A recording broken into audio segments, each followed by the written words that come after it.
The other day, we got the first teaser trailer for the upcoming live action remake of How to Train Your Dragon. And the trailer by itself didn't necessarily look terrible, but I didn't necessarily care for it either. And one of the reasons why I did not like it is because when you're remaking something, there's two things that you can do that would be bad for a remake. One is to be so similar to the original, there's no reason why the remake even needs to exist.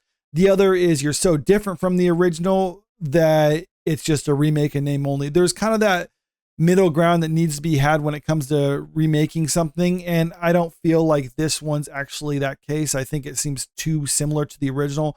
This is something that the director of the film had to address and says that they're actually not doing a shot for shot remake. Granted, we only saw the teaser trailer, so maybe that just looks most like the original. And when we see the final movie come out, that it will be more different, but still just going by what we've seen so far, it very much looks like a shot for shot remake. But at the same time, he's also trying to use that excuse to justify the casting choice for Astrid. Live action How to Train Your Dragon director defends Astrid race swap. We're not making a shot for shot remake. Another argument that the director is not necessarily making here, but I've seen on social media, so I felt it necessary to address, is people point out that this is a fantasy movie. It's not realistic because even though Nico Parker's has a black ethnicity to her, I think she's a quarter black, but she has that ethnicity and there wasn't actually black Vikings. So people were saying like, well, yeah, but this is a fantasy movie with dragons. Dragons never existed either. So why can't you have a black girl play Astrid? And it's like, well, I find that as a dumb argument because just saying like, oh, it's a fantasy movie. It's like, well, yes, it's a fantasy movie. You can do anything you want, I suppose. But if you had them driving around in modern cars and use electric tools, it would take people out of it because it's so unrealistic that it just kind of removes you from it. And if people feel having a black character play a Viking is the same thing for that, then obviously that's ruining it for them. And it's not necessarily because they don't want to see a black person in it or they hate black people.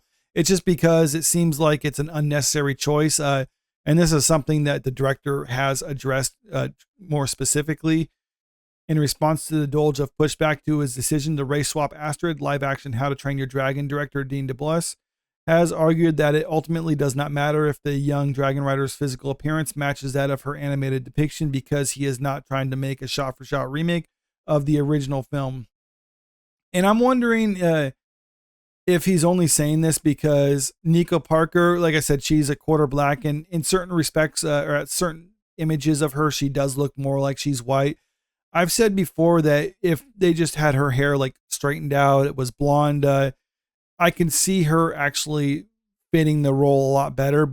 She would look more like the Astrid. She wouldn't be as fair complexioned as her, but I think it would still be fine for the purpose of this movie. But that's not what they're doing with they're still keeping her natural hair color. So to me, it seems like they're trying to lean into the fact that she's going to be a little bit different than the Astrid of the original. Talks about here the description of her in the books or in the original source material in the original YA novel. However, in the live action remake, the heroine bears a much different appearance thanks to her being played by actress Nico Parker, the daughter of Tandy Newton. This version of Astrid instead has dark skin, green hazel eyes, and curly but still braided brown hair as opposed to blonde hair, blue-eyed, and fair complexion. I think it'd be fine having her with green eyes in it. Like I said, if they just made her hair straight and blonde, it would have looked a lot better. It seems to me that they're trying to deliberately do this race swap without being so overt about it. That's why they cast someone who could be considered in some respects white passing, where it's a way for them to collect that ESG money, but at the same time, still try to maintain some semblance of faithfulness to the source material by saying like, well, she looks white enough for this, because the director has addressed this and said that they've auditioned many actresses for this role. Some even looked more like Astrid from the original films, but Nico Parker was just the best person for the role, so that's why she got the job. And I could almost understand that if that was their point, but let's just say, pure hypothetical right here, what about if it was a black girl who was just best for the role, but she looked more like a sub-Saharan African, or if she was Asian or something like that? Would they still have cast her for that? Or would they say she just doesn't look the role? Or what about someone for Hiccup? What about if it was just like another kid, but he was just like really tall and jacked, and he just fit, or he just was the best performance? Would they cast him? Well, no, because that doesn't fit with who the character is supposed to look like physically when you see him on screen. So it would take people out of the role if you just have like this 6'5", like 230-pound solid muscle kid playing Hiccup in it. That would actually not be good for the role. So even if he did have the best performances, there's other aspects that you need to take into consideration. They obviously felt that Nico Parker looked close enough to the role, so they hired her for it. Other people just seem to disagree, and I think that's fine for people to disagree with that choice, because the audience ultimately are the ones who are supposed to pay to watch this movie. And if they feel like that your casting decisions don't mesh up with how they perceive the characters are supposed to be, well, even if the director and the casting directors disagree, it really is the audience who do matter for this, whether they would want to go see the movie or not. Sharing a screen of a reply I made to a comment on a How to Train Your Dragon related Instagram page, the identity of which currently remains unknown.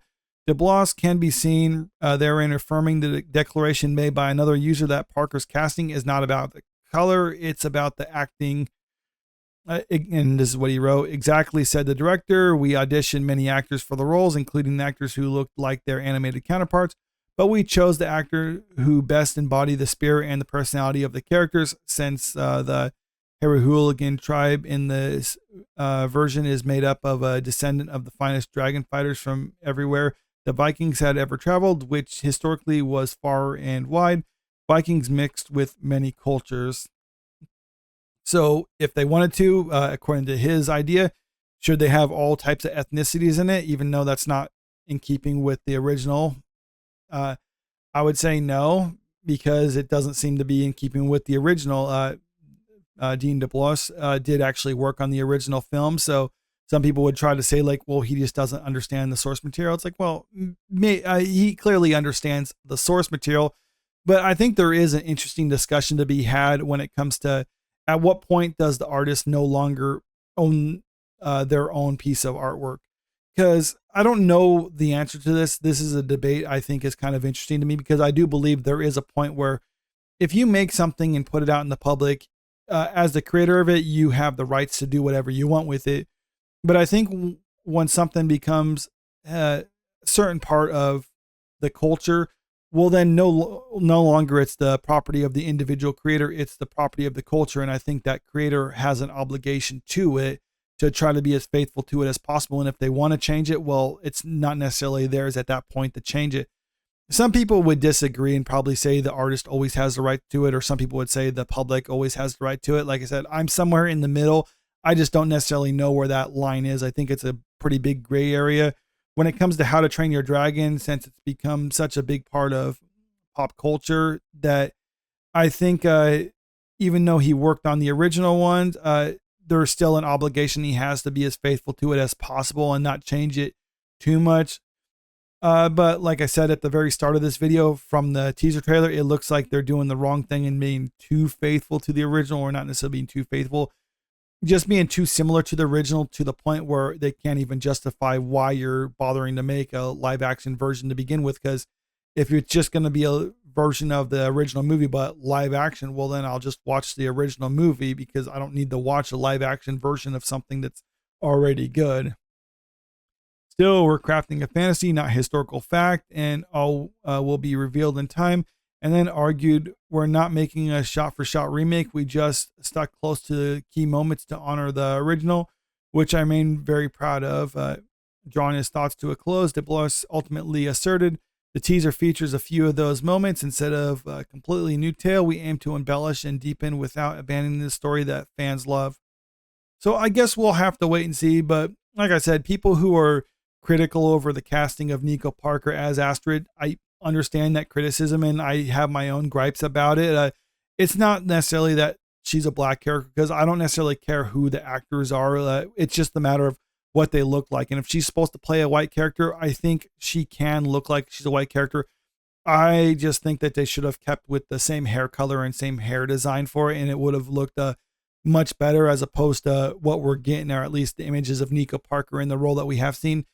Unfortunately, though, I think Nico Parker is probably the biggest victim of all of this, and not because people are critical over her casting choices. I'm more critical over the studio and the director because I feel like they're almost using her as kind of a shield. Because whenever you're doing remakes like this, you're naturally going to get pushback from the fans. And I think when studios do something like this, they're almost trying to kind of get an excuse prepped so that if people are critical over their remake, they can always just try to dismiss any critics as being ists and phobes and other things like that. And I can almost see the pieces being moved to set up those excuses right now where people have legitimate reasons to be critical over this remake, but they're already starting to build up the idea that if you don't like this, it's because you're just racist over your casting choice. And I think that's kind of a disservice to Nico Parker because you're using her as a shield for this type of criticism. And I understand she could have chosen not to take the job, but at the same time, she's just an actress. She was offered a role, so she took the role. She might actually be a big fan of the source material and wanted to be involved with it. I can totally understand that and respect that. And I don't think people should necessarily be critical over her particularly, unless she says something really dumb that kind of draws backlash. But until that day comes, I think the people that should be criticized for these decisions are the people responsible for making the movie. And like I said, the biggest issue I have with it is just the fact that they are kind of fast and loose with the source material and are willing to make changes that clearly take people out of the experience, even if the people creating this movie don't actually believe that, at least not on the surface. But let me know what you think about all this in the comment section below. And also, if you haven't already, make sure you click that subscribe button if you want to stay up to date with the latest entertainment news. And don't forget to click that like button and share this video out there because it really helps out with the channel. Thank you.